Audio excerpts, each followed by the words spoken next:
Hello friends, आज के इस यूट्यूब चैनल में मेरा स्वागत है। आज हम पॉलिटिकल साइंस यानी राजनीतिक विज्ञान के बारे में आज जैक बोर्ड का जो राजनीतिक विज्ञान है उसके बारे में ऑब्जेक्टिव क्वेश्चन और उसमें कुछ स्मरणीय तथ्य के बारे में हम बताएंगे आज। ठीक है, तो मेरे चैनल में यदि आप नए होंगे तो चैनल को सब्सक्राइब करना ना भूलेंगे, क्योंकि ये जो वीडियो हम डालते हैं हम आपको पहले मिल जाया करेंगे। क्योंकि अभी जो लॉकडाउन फिर से लग गया है, तो यानी लॉकडाउन के चलते अब आप घर में पढ़ाई करते रहिए। ठीक है, ऑब्जेक्टिव क्वेश्चन आपके लिए नेक्स्ट एग्जाम में पूछा जा सकता है, या फिर देखिए क्या होता है, इसलिए आप पढ़ते रहिए। ठीक है, और नॉलेज लेते रहिए।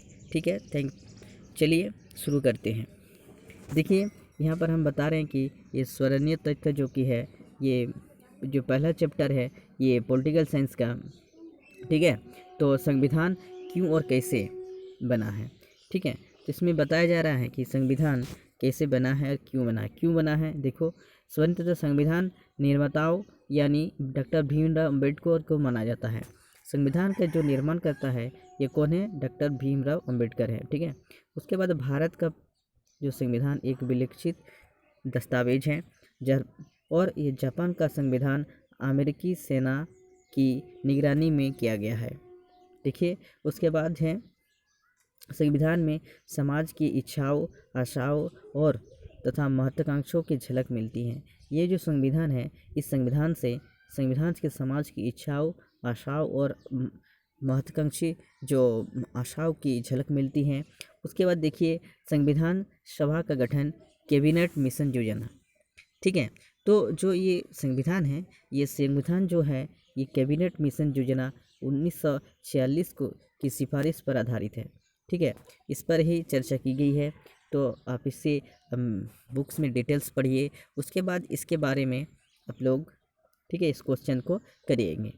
ठीक है, भारतीय संविधान ने नागरिकों की, है ना, एक हरी नागरिकता प्रदान की है, मतलब एक नागरिकता प्रदान की है। नेक्स्ट है धर्मनिरपेक्षता स्वतंत्रता की रीढ़ है। जो धर्मनिरपेक्षता है ये स्वतंत्रता की एक रीढ़ है। ठीक है, उसके बाद बताया गया कि सविनय अवज्ञा आंदोलन आरंभ गांधी जी द्वारा दांडी यात्रा से किया गया है। जो सविनय अवज्ञा आंदोलन शुरू हुआ है, ये सविनय जो अवज्ञा आंदोलन है, ये जो कि है गांधी जी की जो दांडी यात्रा हुआ है ना, तो गांधी जी का जो दांडी यात्रा के साथ ही शुरू हुआ है। ठीक है, उसके बाद देखिए 14 जुलाई 1942 को कांग्रेस कार्यकारिणी समिति ने एक प्रस्ताव पास किया जो भारत छोड़ो प्रस्ताव पर नाम प्रसिद्ध है।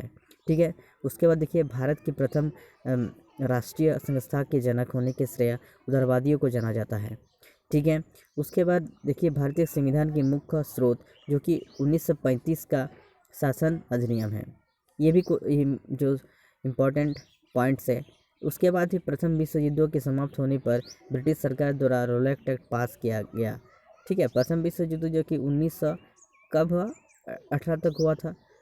ठीक है, उसके बाद जो 1919 को जो रोलैक्ट एक्ट पास किया गया है। ठीक है, चलिए इससे कुछ महत्वपूर्ण क्वेश्चन हम लोग देखते हैं। ठीक है, जो ऑब्जेक्टिव क्वेश्चन से बताया जा रहा है कि भारतीय संविधान का कौन सा भाग इसके मौलिक दर्शन का उल्लेख करता है। कौन सा भाग जो कि मौलिक अधिकार जो कि प्रस्तावना जो कि है, option number A is correct हो जाएगा। प्रस्तावना जो कि है ये मौलिक दर्शन का जो उल्लेख करता है, याद रखेंगे दोस्तों। ठीक है, तो आगे बढ़ते हैं। तो उसके बाद 26 जनवरी 1950 को भारतीय गणतंत्र की सही संवैधानिक स्थिति क्या था? सही संवैधानिक स्थिति जो कि है लोकतंत्रात्मक गणराज्य था, ये नहीं है। ठीक है, संपूर्ण प्रभुत्व संपन्न धर्मनिरपेक्ष की गणराज्यता, ये भी नहीं है। संपूर्ण प्रभुत्व संपन्न समाजवादी धर्मनिरपेक्ष लोकतंत्रात्मक गणराज्य, ये भी नहीं है। ये जो कि हो जाएगा ऑप्शन नंबर बी करेक्ट है, संपूर्ण प्रभुत्व संपन्न लोकतांत्रिक गणराज्य है। ठीक है, चलिए दोस्तों आगे बढ़ते हैं। देखिए उसके बाद 3 नंबर कहा गया है, यह प्रस्तावना संविधान का अवमूल्य अंग है, यह संविधान की कुंजी है, यह किसका कथन है? ये जो कथन है डॉक्टर ठाकुरदास भार्गव का है। ठीक है, ऑप्शन नंबर डी करेक्ट है, सही आंसर है। तो कि ये प्रस्तावना जो है ठाकुरदास प्रस्तावना संविधान के कुंजी का ये इसने इस कथन में कहा है। उसके बाद देखिए भारत एक गणराज्य क्यों? बताइए, भारत एक गणराज्य है क्योंकि क्यों है? भारत इनमें से क्या है? भारत इनमें से जो है क्वेश्चन ऑप्शन नंबर नहीं है, ठीक है। उसके बाद देखिए नेक्स्ट क्वेश्चन, देखिए संविधान के किस अध्याय में कहा गया कि भारत एक धर्मनिरपेक्ष राज्य है? किस अध्याय में कहा गया? ये प्रस्तावना में कहा गया है दोस्तों, ठीक है। नेक्स्ट देखते देखिए जो कि देखिए प्रस्तावना को संविधान की राजनीतिक कुंडली किसने कहा? जो कि है डॉक्टर अर्नेस्ट वाकर, देखिए ऑस्टिन ग्रेनविल, या फिर के.एम. मुंशी, या डॉक्टर अम्बेडकर। ये कहा है के.एम. मुंशी ने कहा है। Option number C is correct हो जाएगा, ठीक है। उसके बाद देखिए नेक्स्ट क्वेश्चन है जो कि 42वें संशोधन द्वारा संविधान की प्रस्तावना में किन शब्दों को जोड़ा गया है? 42वें संशोधन, ठीक है। तो 42 संविधान में प्रस्तावना को जोड़ा गया है, ये जो हो जाएगा इसका option number B is correct हो जाएगा, धर्मनिरपेक्ष समाजवादी, ठीक है, धर्मनिरपेक्ष समाजवादी। उसके बाद चलिए देखते हैं इनमें से संविधान की प्रस्तावना में किस उद्देश्य का उल्लेख नहीं है? इसमें उल्लेख नहीं है, मानवतावाद का उल्लेख नहीं है, ठीक है। Option number C is correct होगा। उसके बाद देखिए भारतीय संविधान ने किस प्रकार के लोकतंत्र को अपनाया है?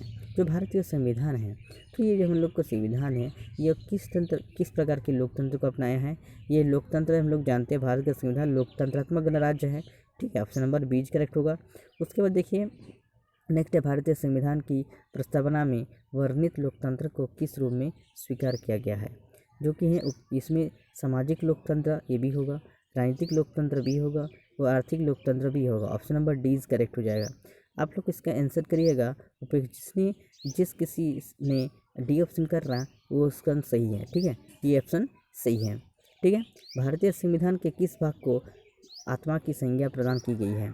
ठीक है, आप लोग कमेंट करके देने की कोशिश करिए, जितना भी आप पढ़े होंगे उनमें से जो कितना प्रैक्टिस करके कितना क्वेश्चन का सही आंसर हो रहा है आप लोग इवैल्यूएशन कर सकते हैं।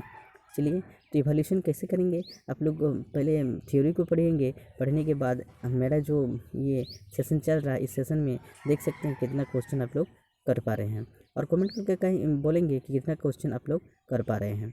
चलिए देखिए इसका, ठीक है, संविधान में किस प्रकार की आत्मसंज्ञा दी गई है? ठीक है, किस प्रकार की दी गई है? ठीक है, बताइए। ये जो कि है प्रस्तावना में, ठीक है, ये प्रस्तावना में दी गई है, ठीक है, प्रस्तावना में।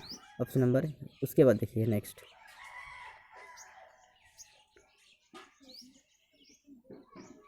ठीक है, उसके बाद आगे बढ़ते हैं। उसके बाद देखिए निम्न में से किन उद्देश्यों को भारतीय संविधान की उद्घोषित नहीं करता है? ठीक है, गौर नहीं करता है, ये अंतर्राष्ट्रीय शांति एवं सुरक्षा के विपरीत। Option number C is correct होगा। उसके बाद देखिए मूल संविधान, भारतीय संविधान के अनुसार भारत एक देश है, भारत एक देश है, बताइए। ये संप्रभुत्व संपन्न लोकतंत्रात्मक गणराज्य, option number D is correct है। उसके बाद देखिए संविधान के अनुसार भारत एक देश है, संविधान के अनुसार भारत एक राज्यों का संघ है, option number C is correct. उसके बाद देखिए भारत की संसदीय प्रणाली पर किस देश के संविधान का स्पष्ट प्रभाव है? किसका स्पष्ट प्रभाव है? इसका जो है ब्रिटेन का है, option number C is correct है। उसके बाद देखिए राज्य के नीति निर्देशक सिद्धांतों की प्रेरणा किस देश के संविधान से मिली है? ये सभी ये जो कि आयरलैंड से मिली है, याद रखेंगे दोस्तों, ये आयरलैंड से मिली है। जब मौलिक बोलेंगे तो वो होगा आप सोवियत संघ से, ठीक है। उसके बाद चलिए देखते हैं किस देश के संविधान से भारतीय संविधान की संख्यात्मक प्रभावित नहीं है? ये जो कि है दक्षिण अफ्रीका से, ठीक है। नेक्स्ट क्वेश्चन देखते हैं, नेक्स्ट क्वेश्चन को देखते हैं भारतीय संविधान में शामिल समवर्ती सूची किस देश के संविधान की देन है? ये जो समवर्ती सूची जो कि कनाडा की देन है, याद रखेंगे दोस्तों। भारतीय संविधान में समवर्ती सूची किस देश की संविधान है? कनाडा के देश की, ठीक है।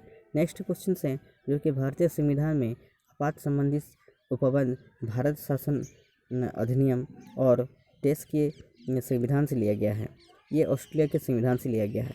वेरी वेरी इंपॉर्टेंट क्वेश्चन है, आप कितना क्वेश्चन कर पाए मुझे कमेंट करके देने की कोशिश की जाएगी दोस्तों। यदि मेरे चैनल में नहीं होंगे तो नए जो जुड़े हैं तो वो लाइक कीजिए, शेयर कीजिए, ठीक है, और जो नहीं मतलब अभी तक सब्सक्राइब नहीं किया सब्सक्राइब कीजिए, ठीक है।